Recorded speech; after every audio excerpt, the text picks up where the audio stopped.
Tá. A ideia de você participar, por exemplo, como garoto propaganda da campanha do Bolsonaro, do então candidato naquele momento, saiu desta segunda reunião? Sim, saiu. O Duda, que é o marqueteiro, ele inicialmente disse que o ideal seria eu fazer uma entrevista, eu participar de uma entrevista com a esquerda e de forma espontânea falar sobre as urnas. Era essa a ideia inicial. Falar que as urnas eram... A fragilidade das urnas, isso. Ou seja, a proposta... A inicial. Essa foi a proposta inicial. Isso, que não ocorreu porque o meu encontro foi... Ele saiu na mídia e por esse motivo eles cancelaram isso. E a segunda ideia era, no dia 7 de setembro, eles pegarem uma urna emprestada da OAB, acredito, que eu colocasse um aplicativo meu lá e mostrasse à população que é possível apertar um voto e sair outro. Qual seria a ideia do apertar? Seria apertar o número... É que assim, o código-fonte da urna, certo, eu faria o meu, não o do TSE, só mostrando que, exemplo, a população vendo que é possível apertar um voto e imprimir outro. Era essa a ideia. Seria uma ação... Essa proposta, na verdade, que foi apresentada do ponto de vista da realidade, seria uma proposta fake ou seria algo que você, na verdade, ou eles te propuseram de fato? Você, de posse do código-fonte, você vai mostrar para a gente que é a vulnerabilidade, que vamos colocar um número de, por exemplo, do candidato Bolsonaro e, de repente, vai aparecer o número do candidato Lula? Falando de forma técnica, quem tem acesso ao código-fonte, antes de compilá-lo, é possível inserir linhas que façam com que... Sou eu, Sumal, que você está falando errado. Sou eu, Sumal mesmo. Sim. Quem acessar o código-fonte antes de assim, compilar. O código-fonte é o código em si, é o código aberto que depois ele tem diversos arquivos e compilado ele vira apenas um, que é o que instala na urna. E quem tem acesso ao código-fonte antes de compilá-lo consegue inserir linhas que façam com que seja apertado um voto e o resultado seja outro. Lembrando que o código-fonte, a pessoa que manipula ele, ela tem... Por exemplo, o código-fonte obedece a quem está criando ele. Então, eu posso criá-lo com a ideia de, assim que compilado, ser inserido um voto e sair outro. Então, eles queriam que eu fizesse um código-fonte meu, não o oficial do TSE, e nesse código-fonte eu inserisse essas linhas, que eles chamam de código malicioso, porque ele tem como finalidade enganar, como finalidade colocar dúvidas na eleição. Então, eu criaria um código meu, a ideia do Duda. Ou seja, não seria um código-fonte do TSE, seria alguma coisa manipulada, fake sua. Exatamente, feita exatamente para mostrar... A ideia dele era a seguinte, era falar que a urna, se manipulada, sairia um outro resultado. Então, para que fique mais claro, até para que a gente possa compreender, seria uma urna que, num vídeo, numa apresentação ali publicitária, você pegaria, mas você teria um código-fonte manipulado e criado por você. Um código-fonte fake, no caso. Fake, um código-fonte fake, criado por você, aonde você faria uma manipulação e uma apresentação fake, digamos assim. Exatamente. E essa apresentação iria explicar à sociedade, a quem estivesse lá no dia 7 de setembro, que era possível aquela urna, que eles veem na eleição, imprimir um outro voto. Então, a ideia era essa. Você disse que você poderia ser esse garoto propaganda, fazer essa manipulação fake, mas a matéria, uma matéria que saiu inclusive na revista Veja,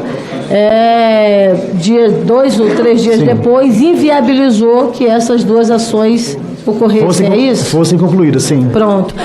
Depois dessa reunião do dia 9, que aconteceu na sede do PL, aí com a presença, inclusive, do Duda Lima, você teve, no dia 10, uma outra reunião Agora, esta reunião você teve no Palácio da Alvorada. Sim. Nessa reunião, eu queria que você me falasse também detalhes desta reunião, esta agora com o então presidente Bolsonaro, né? Sim.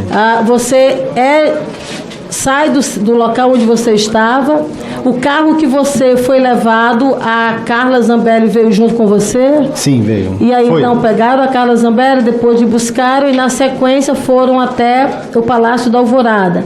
No Palácio da Alvorada, na reunião com o então presidente Bolsonaro, se reuniram o senhor, a Carla Zambelli, o então presidente Bolsonaro, me corrija se estiver errada, e o ajudante de ordens Mauro Cid. E o general Marcelo Campos. E o Marcelo Campos. Me conta um pouco dessa reunião. Essa reunião, a ideia era falar sobre as urnas e sobre as urnas e sobre a eleição e sobre a lisura das urnas. E a conversa, ela foi bem técnica, até que o presidente me disse, falou assim, olha, a parte técnica eu não entendo, então eu irei enviá-lo ao Ministério da Defesa e lá com os técnicos você explica tudo isso. A conversa, ela se resumiu nisso. E também ele pediu que eu fizesse o que o Duda havia dito sobre o dia 7 de setembro. E o senhor disse para ele que poderia fazer? Sim, eu disse que sim. E aí ele não compreendeu, e neste momento, quem ele chama para lhe levar ao Ministério da Defesa? Ele chama o general Marcelo Campos. O general Marcelo. E ele fala a ele, olha, eu preciso que você leve ele até o Ministério da Defesa. Ele contrariou, ele disse não, mas lá é complicado, e o Bolsonaro disse, não, isso é uma ordem minha, cumpra. Nisso, o presidente e a deputada... Quem falou que disse que lá era complicado? O general Marcelo Campos. O Campos falou. Sim, ele disse que era complicado, nisso o presidente disse que era uma ordem dele, e eu fui levado até o Ministério pela porta do fundo, é um portão grande atrás, eu entrei com um carro lá e já desci no elevador. Certo, então você foi com o general Campos até o Ministério da Defesa. Isso. Você tem noção de mais ou menos quanto tempo você ficou conversando ali com o ex-presidente Bolsonaro? Por volta de 1h30, 2 horas no máximo. Nessa conversa, o que mais ocorreu além especificamente da... Na verdade, eu tomei o café da manhã com ele e a conversa, ela foi essa. Ele me disse que eu estaria salvando o Brasil, que era a liberdade do povo em risco, que eu precisava ajudar ele a garantir a lisura das eleições, porque ele contou que em 2018 ele teve acesso ao inquérito da PF, que nesse inquérito uma pessoa teve acesso ao TSE, ao código-fonte, que poderia ter manipulado. E nisso, essa conversa ela foi evoluindo e chegou à parte técnica, e o presidente disse, olha, a parte técnica eu não entendo nada, então eu preciso que você vá até o Ministério da Defesa e converse com os técnicos. Foi isso. Você, nesse momento, colocou, por exemplo, a possibilidade de você ser punido, ser preso por isso? Você recebeu deles algum tipo de garantia de proteção? Sim, recebi, inclusive... Inclusive, a ideia ali era que eu receberia um indulto do presidente. Ele havia concedido um indulto a um deputado um deputado federal, e como eu estava com o processo da spoofing à época, e com as cautelares que me proibiam de acessar a internet e trabalhar, eu visava a esse indulto, e foi oferecido no dia. Deixa... Ele proibiu você de falar de dinheiro com ele. Uma pergunta aqui que a minha consultora traz. Do ponto de vista do nome do general, é Marcelo Campos ou Marcelo Câmara? Desculpe, é Marcelo Câmara. Marcelo Câmara. General Câmara, né? É o Câmara. Peço desculpas. Não, que isso, ótimo.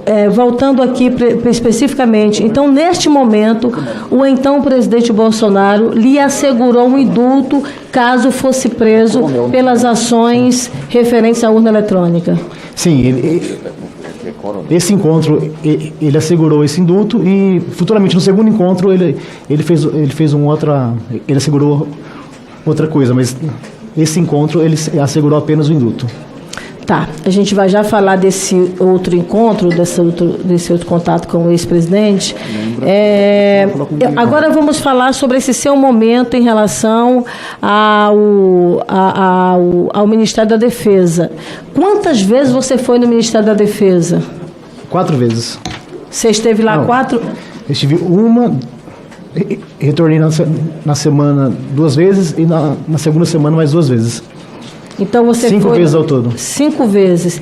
Nessas vezes em que você ia lá, você conversava com o pessoal da TI, mais dessa parte da informática? Eu falei com como é que funcionou? O ministro Nogueira, o Paulo Sérgio Nogueira, e também com o pessoal do TI.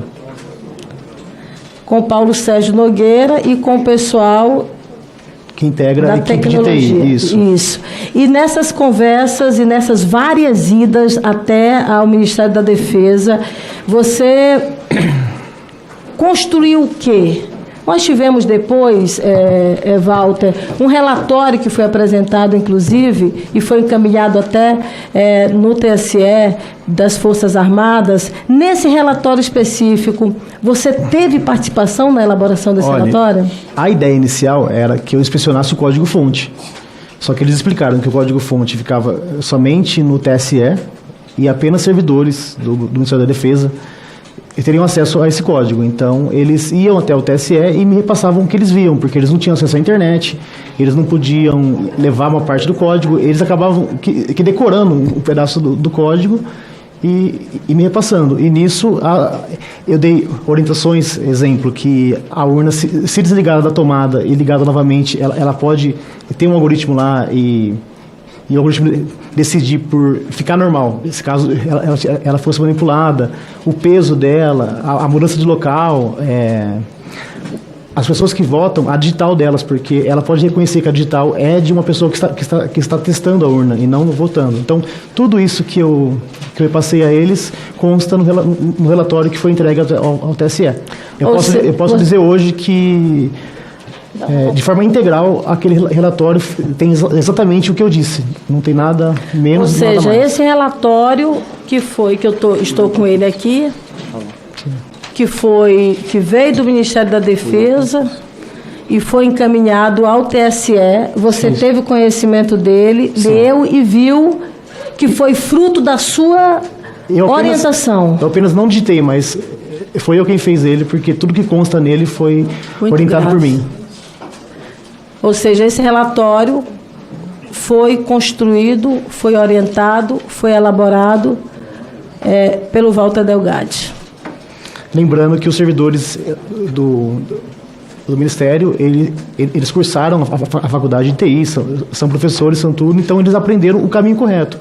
Eu que não tive o curso nada, eu aprendi errando. Então, é muito mais fácil eu verificar ali alguma porta aberta ou alguma vulnerabilidade do que eles que aprenderam o caminho correto. Por esse motivo que tudo que consta no relatório foi eu quem disse lá em reuniões. Pronto. Walter, nesse momento de conversas com o Ministério da Defesa, você teve contato com alguém ligado por nome Jesus, que era um assessor ligado ao então comandante do Exército Brasileiro, que era o Freire Gomes. Você lembra desses contatos? Eu tive contato apenas pelo WhatsApp, pessoalmente não. Certo. E esse seu contato com este assessor, como se dava?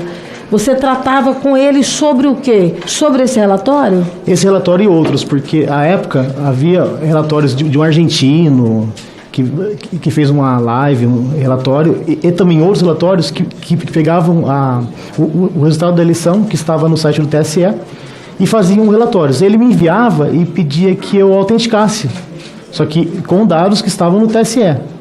Porque o relatório, ele pega o banco de dados e a partir do banco de dados ele cria o relatório. E a ideia dele era que eu fosse no relatório, fosse até o site e confirmasse se realmente aquele dado que estava no relatório constava no site do TSE. Então, por diversas vezes eu realizei essa autenticação de relatório a ele. O Jesus, ele trabalhava nessa área mais de tecnologia? Ele é do Alto Comando do Exército. O Jesus, o assessor, que era o assessor do Freire Gomes? Eu não sei se era assessor, mas ele fazia o meio campo entre mim e o O general Freire Gomes. Ele estava nos acampamentos? Ele te passava vídeos, alguma informação do acampamento? Sim, ele enviava vídeos do acampamento de pessoas rezando, de pessoas chorando. Ele enviava algumas matérias que saíam à época, alguns vídeos. Por que ele te enviava esses vídeos? Porque acabou criando um vínculo de amizade entre mim e ele. Mas não era para uma missão, digamos, para você fazer algo referente a esses vídeos. Era apenas o informe do que estava acontecendo nos acampamentos. Exatamente. E ele dizia também que iria ter uma ruptura, uma intervenção. E ele dizia, olha, será amanhã? E eu ficava com medo.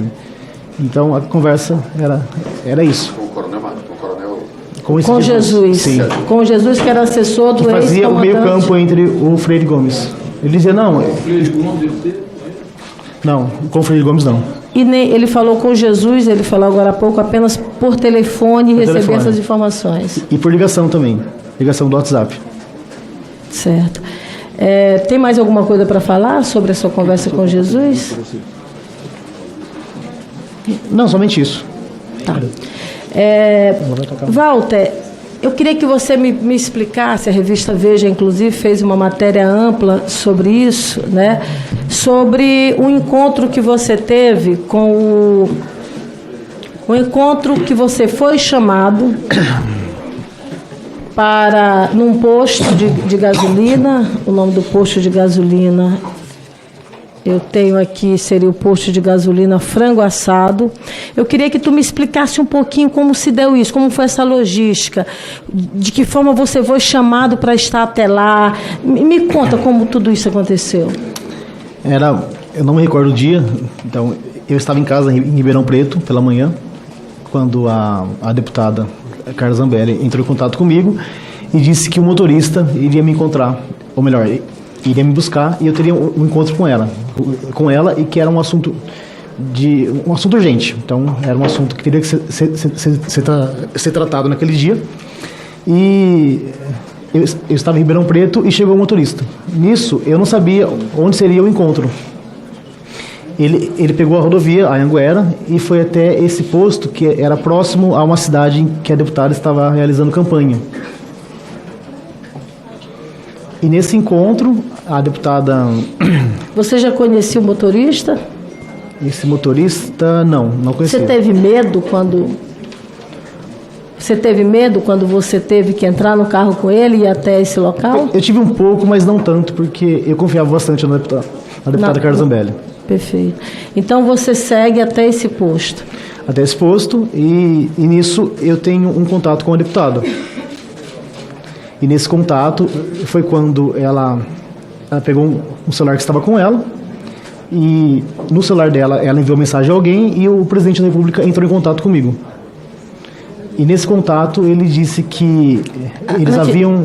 Antes de falar do contato, ela pegou um telefone novo ou era o telefone dela? Não, era um telefone aparentemente novo.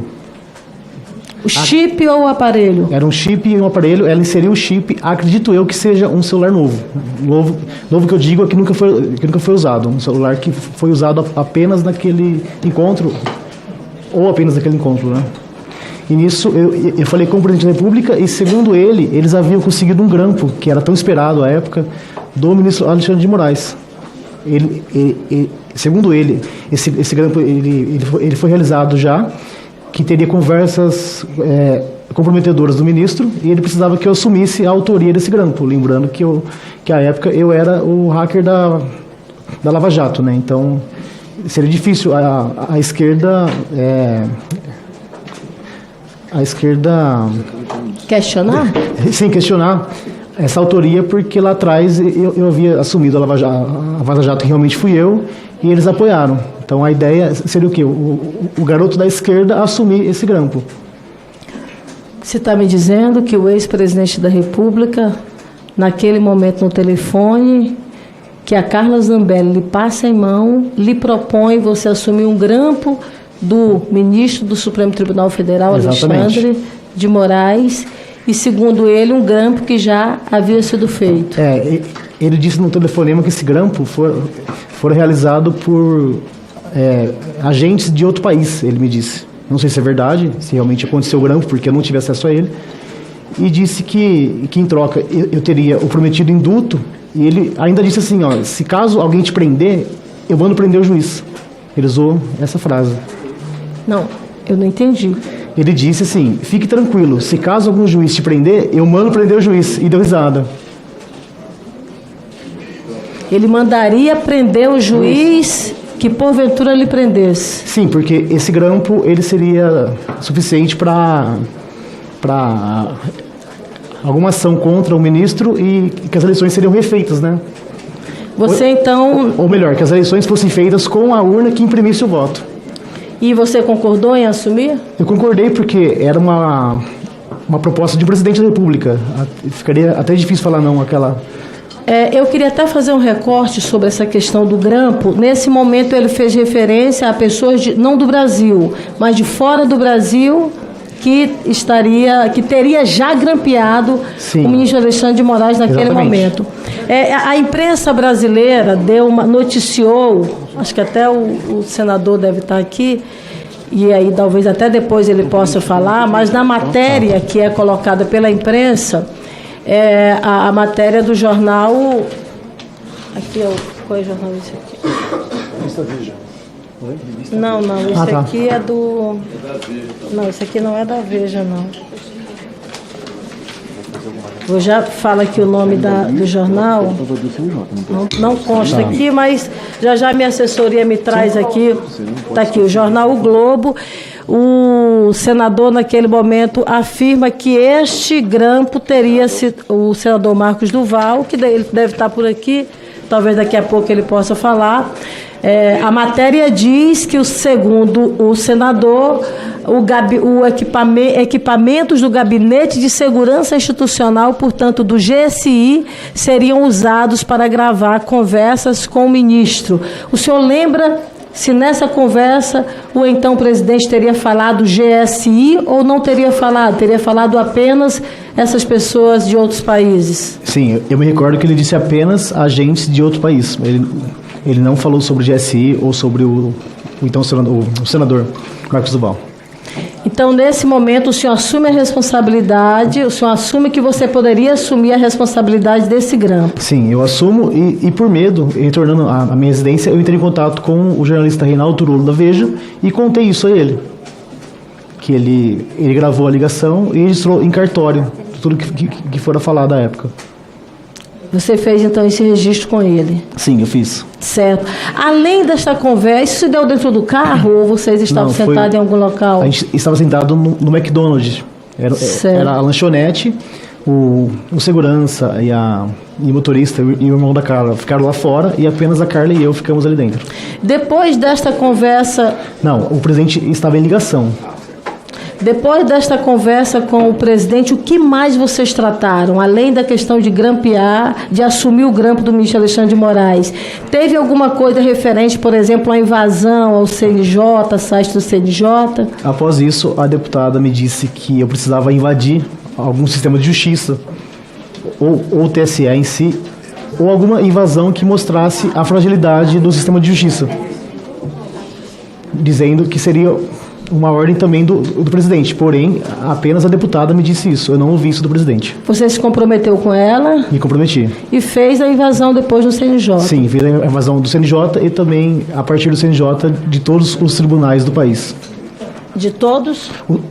Os tribunais do país, inclusive isso consta em inquérito policial. Eu tive acesso a todos os processos, a todas as senhas de todos os juízes e servidores e fiquei por 4 meses na intranet da Justiça Brasileira.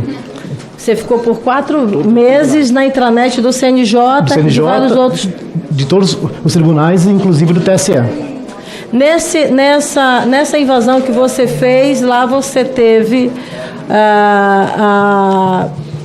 você implantou um mandado de prisão contra o ex-ministro Alexandre de Moraes. Também teve a quebra do sigilo bancário do ministro Alexandre de Moraes. E também quebra dos bens. E também teve 11 alvarás de soltura, é isso? Não, esses 11 alvarás eu só vi na imprensa.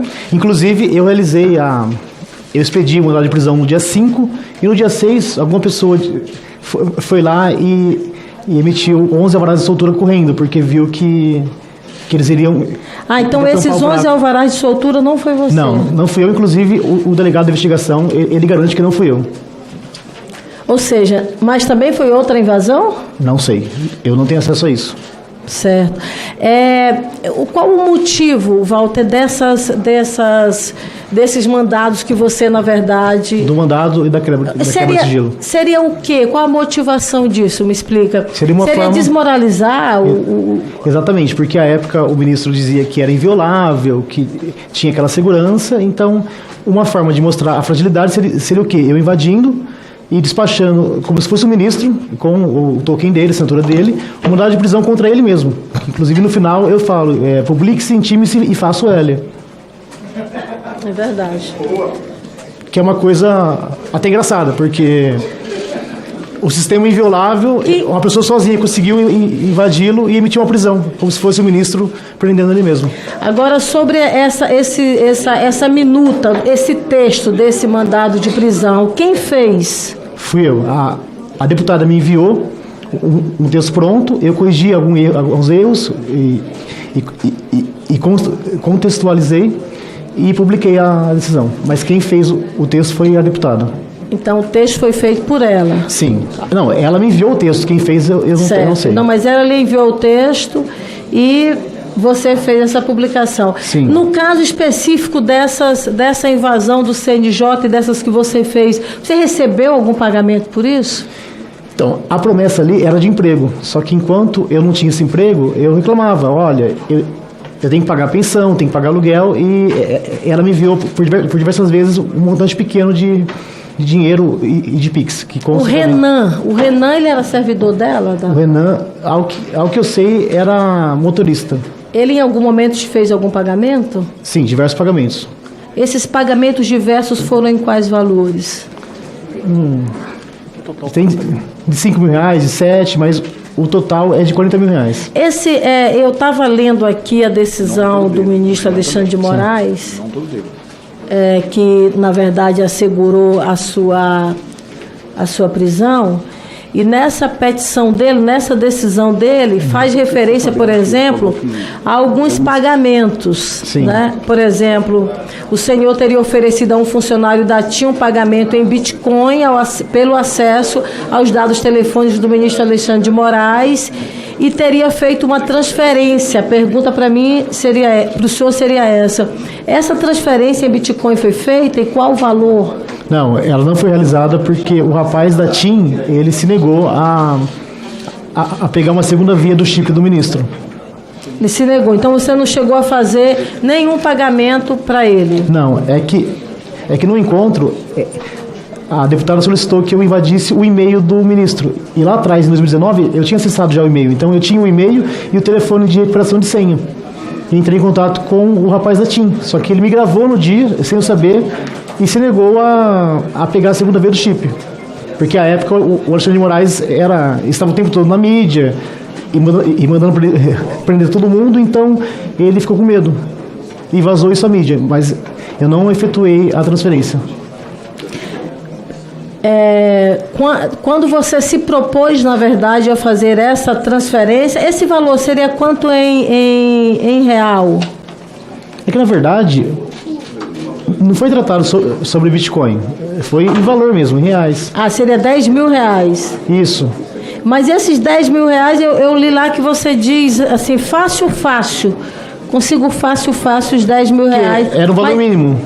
Mas esse dinheiro seria dado por quem? No encontro, a deputada me disse que se precisasse de ferramentas ou comprar alguém, ela teria alguém que financiasse isso. Só que eu não tive acesso de quem era esse financiamento, de quem partiria o financiamento. Ela apenas me disse, olha, precisando de ferramentas, de valores para comprar alguma ferramenta ou comprar algum funcionário, entre em contato comigo que realizaremos esse pagamento. Insumos em geral, ela falou. Insumos em geral, ela disse. Foi quando eu coloquei um lance pequeno e a pessoa iria aumentá-lo, né? Ou seja, ela não deu uma limitação de valores. Não. O valor que for necessário, de fato, a gente resolve. A ideia na época era o quê? Era fazer algo que com que refizesse as eleições com a urna que saísse o voto impresso também. Ou seja, Walter, essa conversa toda ela aconteceu no ano passado e agora, mais ou menos no mês de fevereiro, março, nós tivemos aí a informação da possibilidade de fato desse grampo. Ou seja, a informação que você tem então é que o ministro Alexandre de Moraes em algum momento foi grampeado. Exatamente, a informação que eu tenho é que ele estava grampeado já, que havia o grampo. Agora, eu não sei se seria um futuro grampo, ele estava garantindo já para eu falar sim e não falar, vamos ver, então no futuro, assim que acontecer, eu decido se eu vou assumir a autoria ou não. Eu não tenho essa informação, eu tenho apenas que, segundo ele, naquela data havia um então não foi ele solicitado grampear, mas apenas assumir a autoria. Que depois a revista Veja ligou esse caso com o caso do senador Marcos Duval.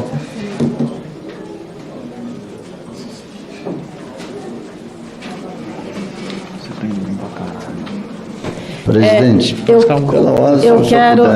Presidente, como eu fui citado duas vezes... Não, mas eu ainda não terminei. O senhor foi citado e terá oportunamente direito de falar. Aliás, eu até quero que o senhor responda mesmo. Aliás, foi uma pergunta que eu até fiz, senador, que eu acho que é uma contribuição que foi em cima de uma leitura que eu fiz de uma matéria jornalística. Não tem nenhum documento aqui que, na verdade, respalde. Eu fiz questão de fazer referência a essa publicação e é importante, de fato, que o senhor traga essa informação, porque é muito sério o que se coloca, essa é a utilização de instrumentos do GSI para um possível grampo em relação ao ministro então, Alexandre de Moraes. A relatora continua, deixa eu dar continuidade, porque aí eu acabo... Agora não. Excelente. Aqui tem uma ordem, senador. Vossa Excelência, oportunamente, eu lhe garanto, terá direito de falar.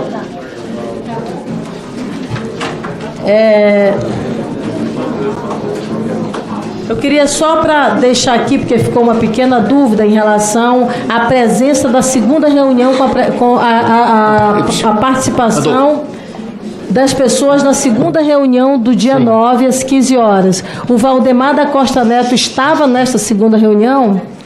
A segunda reunião, lá atrás, né? Isso, no dia 9. Não, estávamos o irmão da Carla Zambelli, o Duda Marqueteiro e eu. Então, ele não estava na segunda, ele estava só na primeira, que foi no horário da manhã. Sim, inclusive os advogados aqui presentes estavam juntos à reunião. Em algum momento, na segunda reunião, já agora com o presidente Bolsonaro, ou então o presidente Bolsonaro do dia 10, o Mauro Cid, que era o ajudante de ordens, ele chegou a participar, ele tinha algum ativismo nessa participação dessa reunião? Ele dava ideias ou ele só ficava ali assinando, anotando e fazendo o acompanhamento da reunião? Ele tinha alguma participação mais ativa? Ele fez apenas o acompanhamento. Ele não participou da reunião. Não opinou em nada? Não. Só apenas ouviu? Após a reunião, o ex-presidente e a deputada, eles saíram lá no palácio e eu fiquei lá com o Marcelo Câmara e com o Cid, conversando, mas assuntos estranhos da reunião. Certo. Presidente, eu quero finalizar e dizer que o depoimento de hoje é um depoimento muito importante para os trabalhos da CPMI, bombástico, como o senhor coloca. As informações que são trazidas a essa comissão são informações absolutamente sérias e são informações que estão no entorno do ponto central desta CPMI, que é exatamente o questionamento do resultado eleitoral, a tentativa de emplacar uma vulnerabilidade e a busca de pessoas que já tinham histórico em relação à invasão para que legitimasse claramente uma narrativa que é incompatível com a realidade em relação ao processo da segurança eleitoral. Eu vejo, presidente, que nós, a partir de agora, precisamos, e vou apresentar, até para compatibilizar esses dados, não é, a quebra do sigilo telemático das pessoas que fizeram parte dessas reuniões do dia 9 e também do dia 10, até para a gente poder ter os elementos substanciais acerca acerca das informações que nós recebemos agora do depoente Walter Delgatti. Eu queria lhe agradecer pelas suas informações e a sua colaboração, a sua contribuição em relação aos trabalhos desta CPMI. Muito obrigada, presidente. Disponho. Muito obrigado, relator. Eu passo a palavra por 3 minutos para o senador Marco Duval, que ele foi citado.